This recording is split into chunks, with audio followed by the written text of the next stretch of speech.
The following is a paid advertisement. The views expressed are the sole responsibility of the advertiser. Put the power back in your hands. This is Behind the Law with attorney Justin Clark. And welcome to Behind the Law. Hope it is a great weekend for you. We have a great show lined up, I know that. As always, to my left, my beautiful co-host Makaila Nichols is here. Hello, Makaila. How are you? Fantastic. You are here to be the voice of the person at home, the voice of the non-attorney, the voice of the consumer. The people, Justin. The people. You are the voice of the people. That is exactly right. Here's what's coming up today on the program. You're injured in an auto accident. One of the most difficult, but also most important decisions that you're going to make from the very beginning is, when do you get medical treatment? More importantly, where do you get medical treatment? Also in the first segment today, Rajan Joshi joins us. Do you hear about Miranda Rights? Do you know what Miranda Rights are? Like, not my friend Miranda? Have you ever watched Cops? Yes. You're going to know after the show exactly what Miranda Rights are, and you do have them. It's a constitutional right. Oftentimes, it is a way to get your criminal case dismissed. What are some ways to get your criminal case dismissed? It is all just ahead. Here's what we'll do. Quick break. Makaila and I get right back here with Rajan Joshi as Behind the Law continues.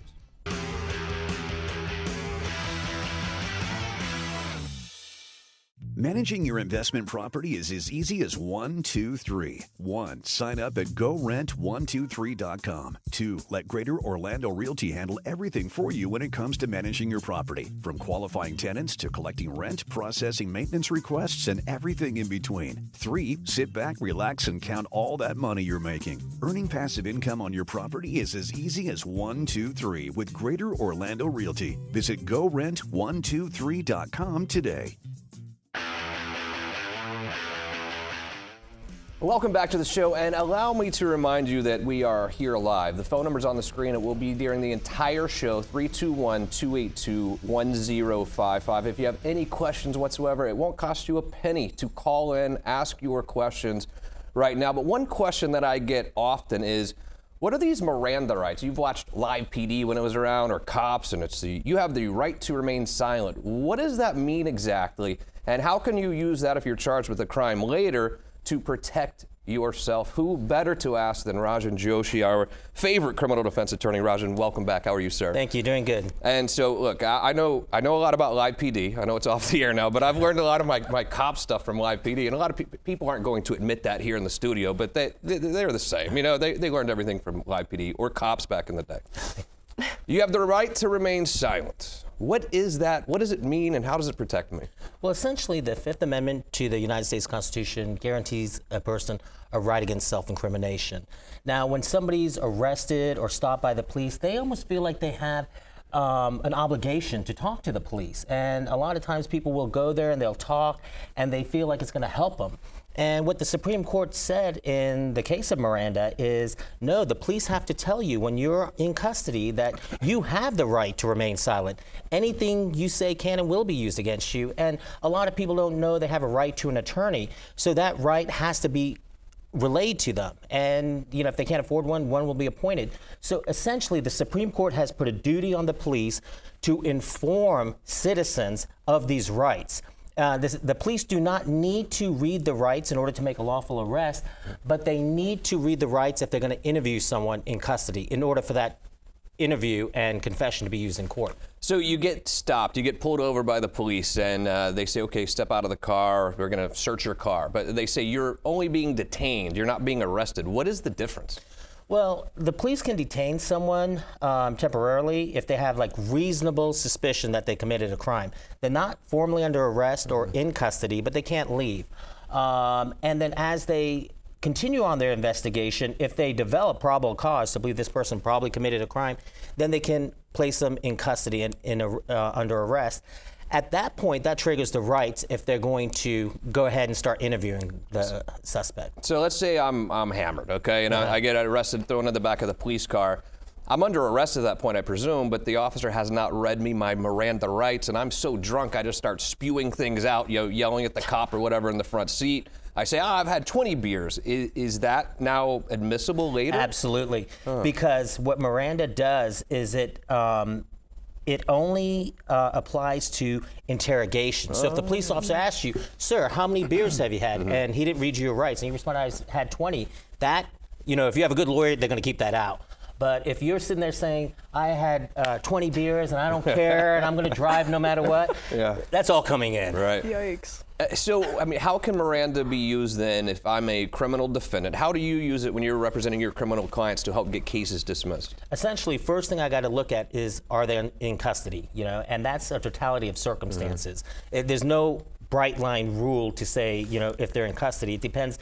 Would a reasonable person feel free to leave? So I look at the factors: how many police officers there were, what type of confinement the person had.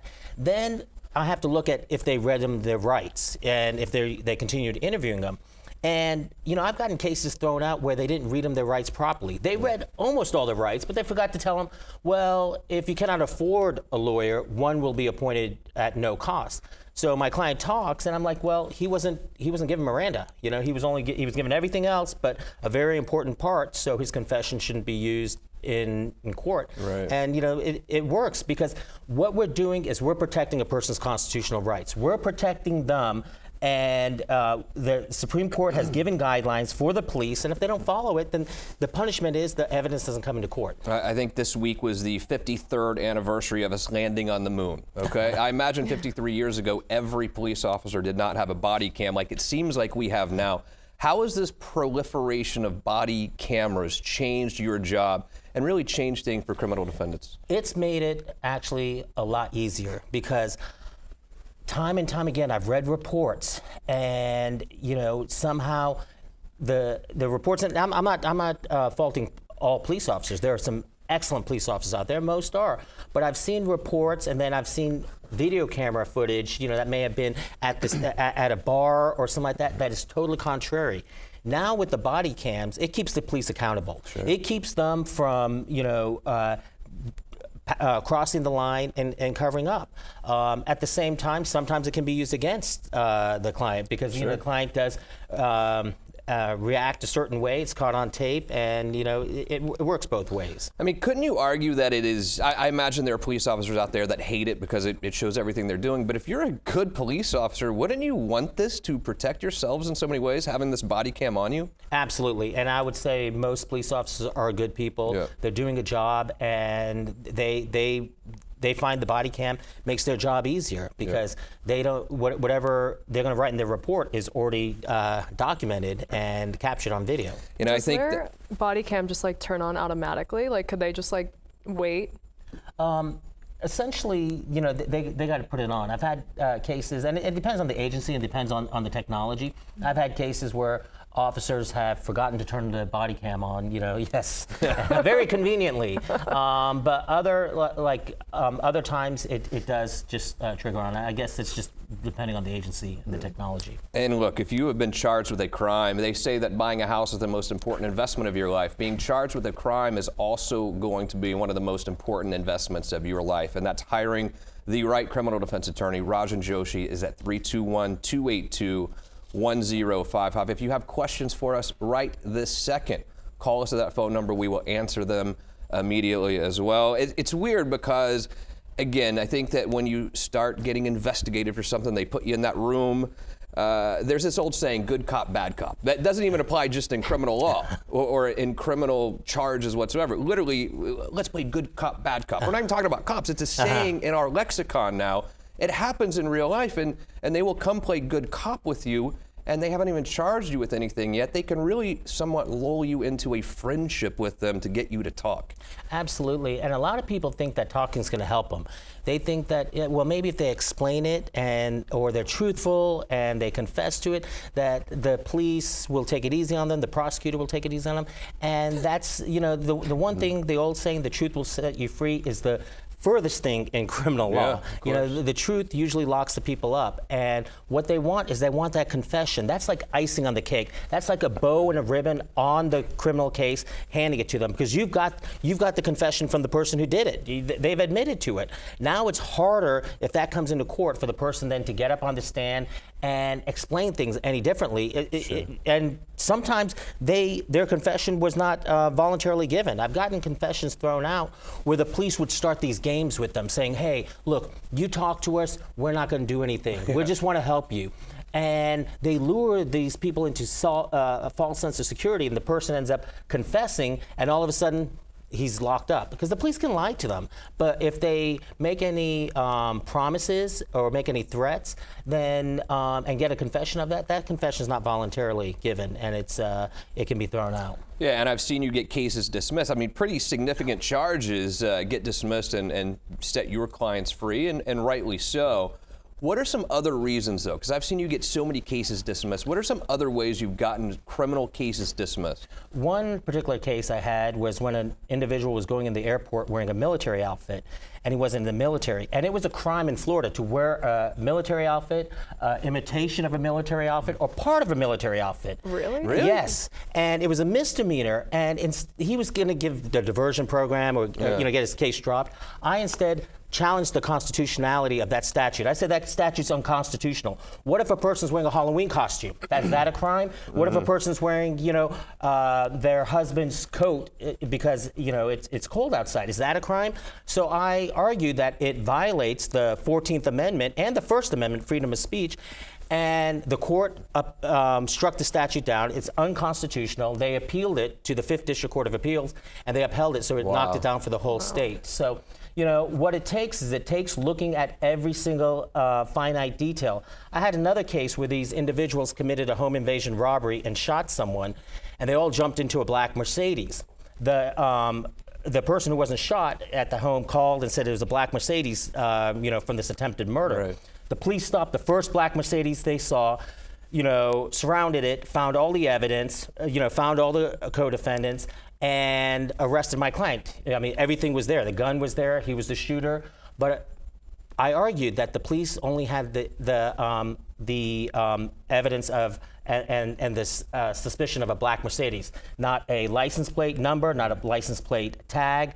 They didn't know whether it was a 4-door Mercedes, 2-door Mercedes. So all the evidence got suppressed, thrown out. And my client didn't do any prison time at all. Now, you get a lot of people that come in who are charged with maybe a small misdemeanor. Maybe it's their first time being charged with a crime, and the state will come, you don't really need a lawyer. This is going to be a diversion situation. When really they have no evidence. Even having that diversion on your record can end up messing things up for you later. Potentially, yes. Yeah. And that's why it's important to have a lawyer to check everything, to look at what the state has, challenge the evidence, and then determine what is the best interest for the client. Rajan Joshi, as always, it's a pleasure, buddy. Thank you. I know you're going on a little vacation. Enjoy the family. Thank you. And if you have been charged with a crime, or you know anyone that's been charged with a crime, or even getting investigated, do yourself a favor. Call Rajan right now, 321-282-1055. When we return, you've been injured in an accident. Where do you go for medical treatment? It's just ahead as Behind the Law continues.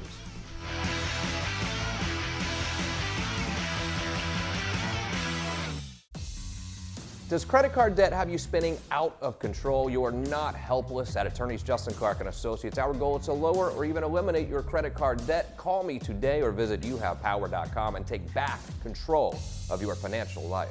Is student loan debt holding you back? I'm attorney Justin Clark. You may have the power to lower or even eliminate the payments that have you living paycheck to paycheck. Call me now for a free consultation or visit youhavepower.com and take back control of your life.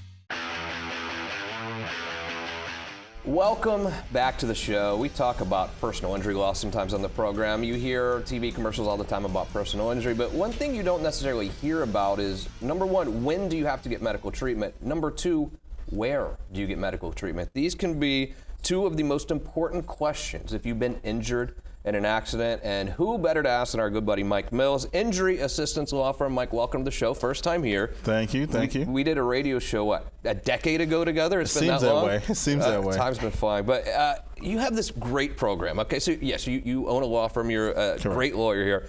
But you have also the Injury Assistance Network, which really connects consumers who have been injured with doctors who are going to help them get better. Tell me about it.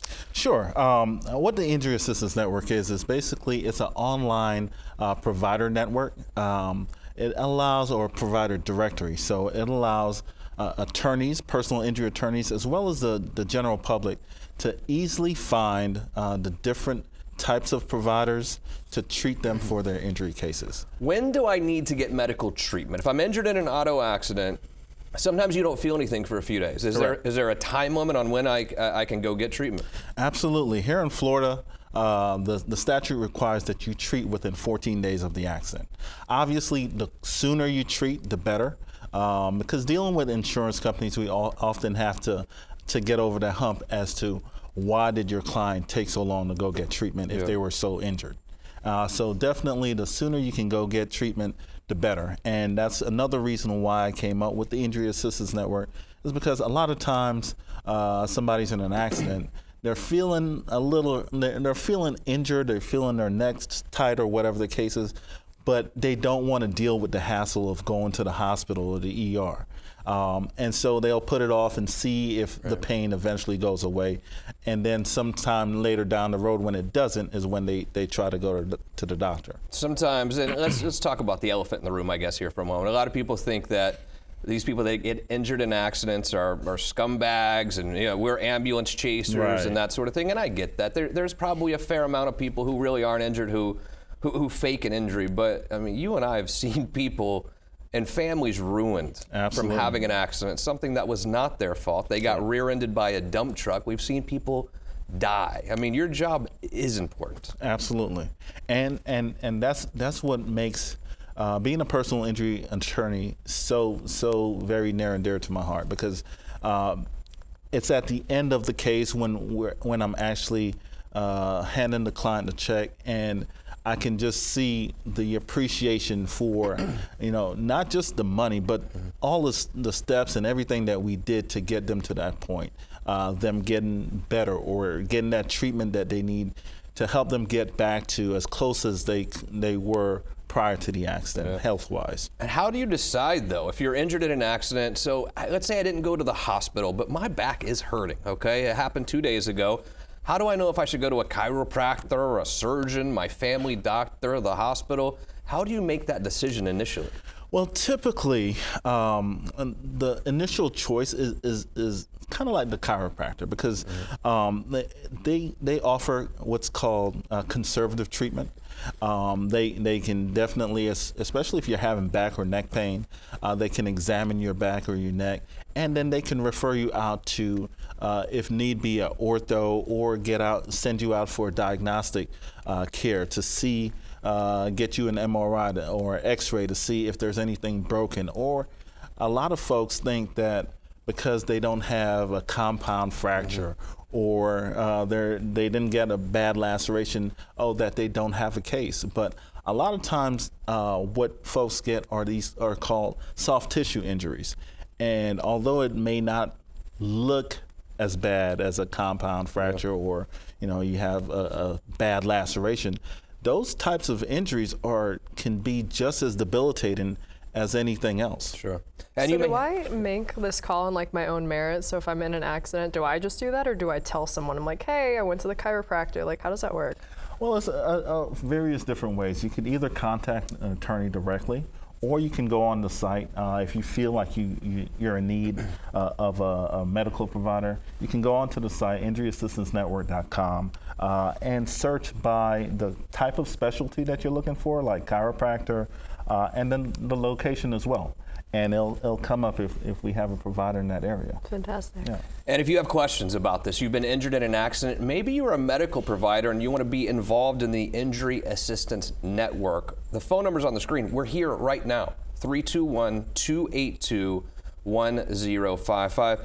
And Mike, you even deal with other lawyers. You have lawyers call you all the time saying, maybe I'm new at personal injury law, or I need a doctor of this specialty. I don't know anyone. You help lawyers through this as well. Absolutely.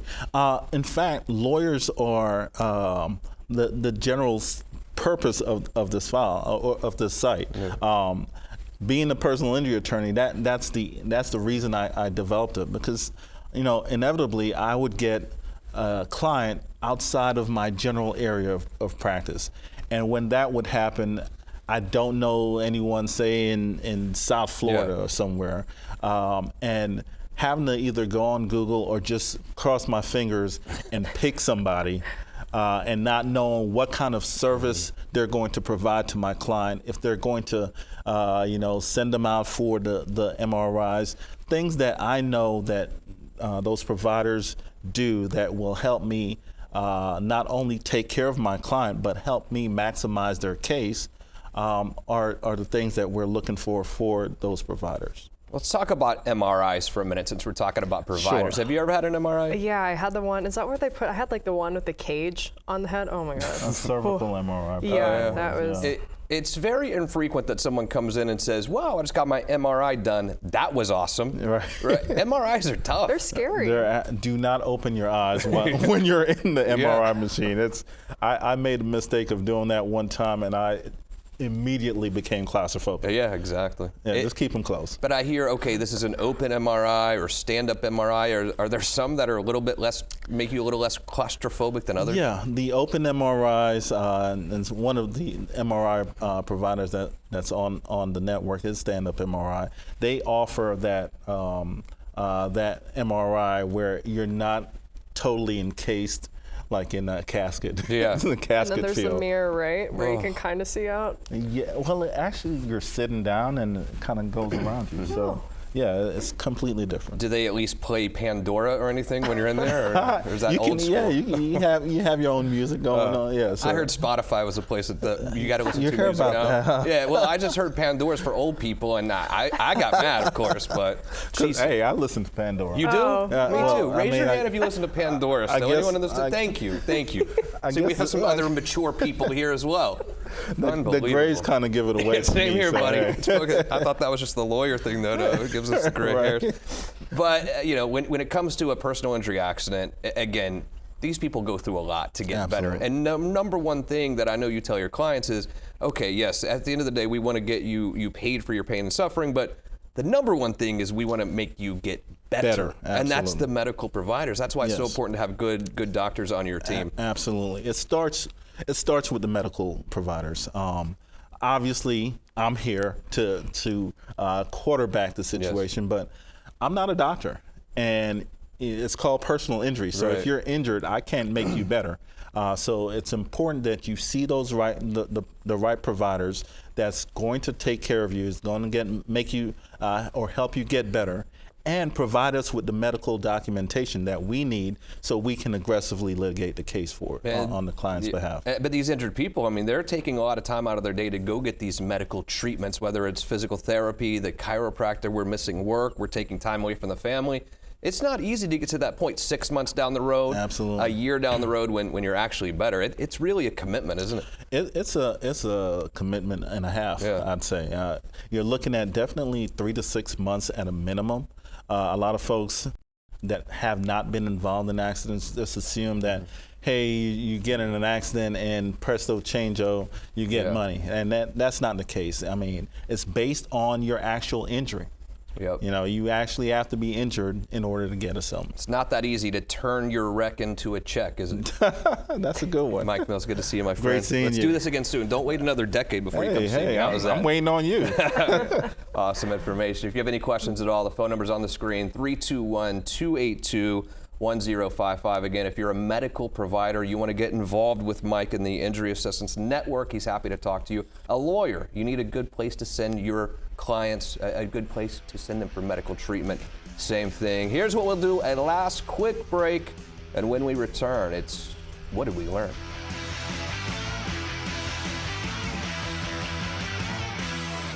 Makaila and I are here at Pontoon Landing Resort and Marina, the best kept secret in all of Central Florida. Would you not agree? Oh, it is. Chris is here, the general manager. This is Old Florida here. This is a secret. This place is beautiful.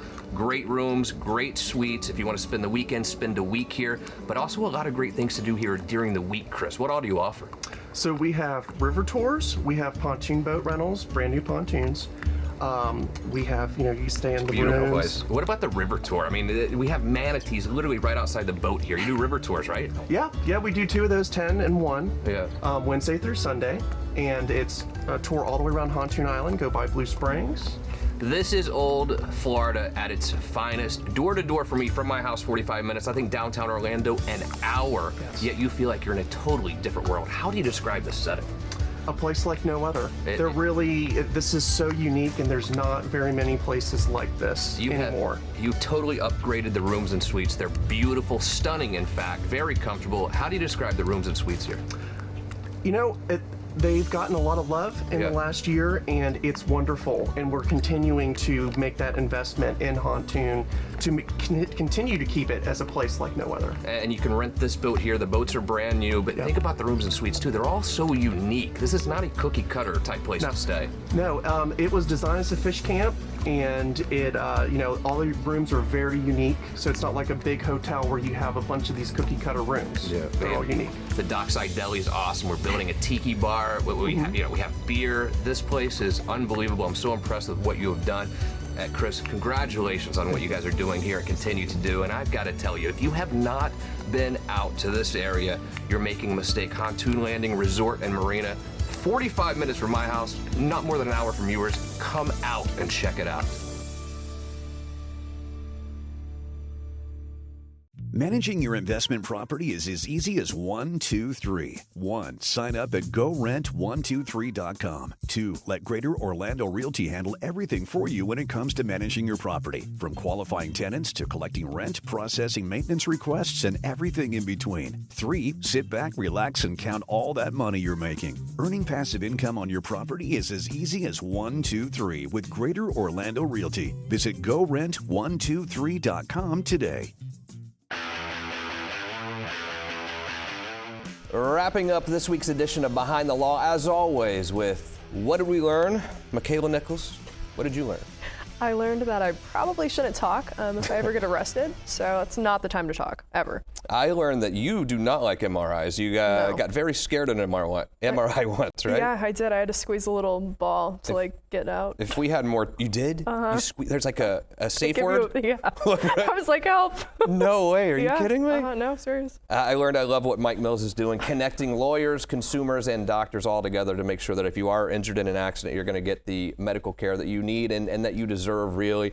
For me, I learned that even if they have not read you your Miranda rights, if you just start yapping away, they can use that against you and you're not going to get your case dismissed. As always, I know if I've been charged with a crime, Rajan Joshi's my man. Makaila Nichols, as always, great job. Thanks. Most importantly, thank you for joining us every weekend here on Behind the Law. We'll do it again next Saturday, same place, same time.